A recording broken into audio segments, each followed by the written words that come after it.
Kalau kita punya tujuan, maka harta itu akan jadi babunya kita, akan jadi pembantunya kita. Tapi kalau kita nggak punya tujuan, kita jadi babunya dia. Kita ya, disuruh-suruh sama dia. Iya, dia minta, ayo cari terus. Sampai akhirnya itu cuma kayak angka doang kan. Maksudnya kita jadi bingung, kita tuh mau ngapain. Ada banyak orang yang tertipu dengan pernah lihat ini nggak, ada film yang orang mau mencapai satu tujuan tapi dia punya distraksi. Sehingga orang tuh merasa bahwa perjalanan itulah adalah tujuan. Misal contoh ya, nggak usah film deh, contohnya aja. Kenapa Bang Abdul bekerja? Tapi jangan mau pahala ya. Ini kita misalnya buat dunia, untuk yang dunia nih kan? Untuk dunia aja. Kenapa kita bekerja? Untuk yang penting anak istri bisa anak hidup. Istri. Iya. Benar kan ya? Iya. Berarti kita bekerja untuk menafkahi anak istri.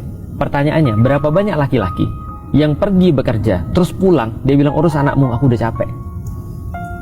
Paham gak maksudnya? Iya. Berapa banyak laki-laki yang merasa bahwasanya dia tugasnya bekerja? Dia tuh tugasnya bukan bekerja loh. Tugasnya itu mendidik anak istrinya. Cuman kan nggak bisa kalau nggak dikasih makan. Iya. Maka kita bekerja itu untuk supaya kita bisa didik istri dan anak kita. Berarti tugas kita sebenarnya itu ketika buka gagang pintu rumah itu baru tugas. Terus dari tadi ngapain? Pengantar. Mukaddimahnya itu dari jam 8 sampai jam 5 sore itu mukaddimahnya. Kapan kita baru sadar?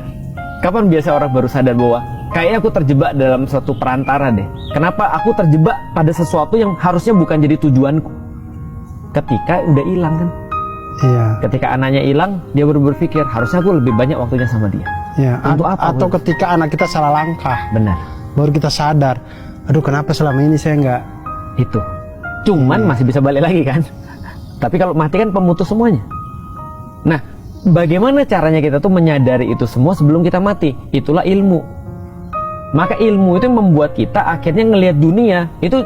Makanya Allah bilang gini, bagi orang-orang yang berilmu, ini secara eksplisit ya, bagi orang-orang punya ilmu, dunia tuh nggak ada ubahnya dunia nggak ada ubahnya cuma seperti sayap nyamuk. Bagi orang berilmu nggak ada nilainya. Kenapa? Karena dia ngerti bagaimana ujung daripada dunia ini. Misalnya contoh gini ya Bang ya, aku sering ngajak temanku ke tempat makan yang paling enak yang pernah aku tahu. Contoh misalnya, aku senang mie. Aku tahu ada satu tempat di Jakarta misalnya mie yang paling enak versiku. Aku ajak temanku pergi ke sana. Cuma untuk ngomong gini, ini mie enak nggak? Enak banget Ustaz, serius enak. 1 sampai 10 berapa? 10 Ustaz.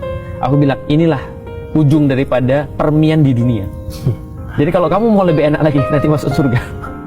Karena nggak ada lagi yang lebih enak daripada itu. Jadi artinya yang bisa dibeli oleh dunia itu terbatas. Nggak ada yang apa ya? Dunia itu begini nih, sampai atas ini udah balik lagi, cuma itu aja. Teori Gosens ya. Kepuasan itu akan berkurang seiring dengan konsumsi. Sampai pada satu titik di mana itu bukan lagi bertambah kenikmatan itu, tapi malah berkurang kenikmatan itu. Abang suka makan apa? Makan ya, ikan goreng sih. Ikan goreng. Kalau bisa pas puasa, makan ikan goreng, gimana rasanya Bang? Bisa kebayang nggak 1 sampai 10 misalnya? Waktu pas buka puasanya? Buka puasa. Wah mantep sih, 10 sih itu. Dikasih 2 ikan goreng, berkurang nggak?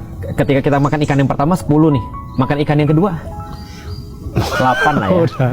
Iya tapi lumayan kenyang, udah makan kenyang. Yang ketiga udah gak enak lagi 3. udah. Makan yang keempat mulai jadi beban. Iya. Itu artinya kenikmatan dunia. Dunia itu memang nggak didesain untuk nikmat. Dunia itu didesain untuk tenang, bukan untuk nikmat. Jadi kalau ada orang yang mau nyari nikmat di dunia, kalau orang punya ilmu, dia tahu, oh gini doang nih dunia nih. Kita dapat duit misalnya ya. Hari ini kita dapat misalnya, aku dulu makan sama istriku paket berdua di satu restoran 50.000. Itu udah rasanya udah kayak orang paling kaya. Betul. Kita makan paket yang sama sekarang, nggak ada rasanya. Iya. Kok bisa begitu? Nah, itu kan cara kerja dunia kan. Iya. Berarti bagi orang berilmu, dia ngerti, oh kenikmatan cuma segini-gini aja. Yang parah kan orang nggak tahu.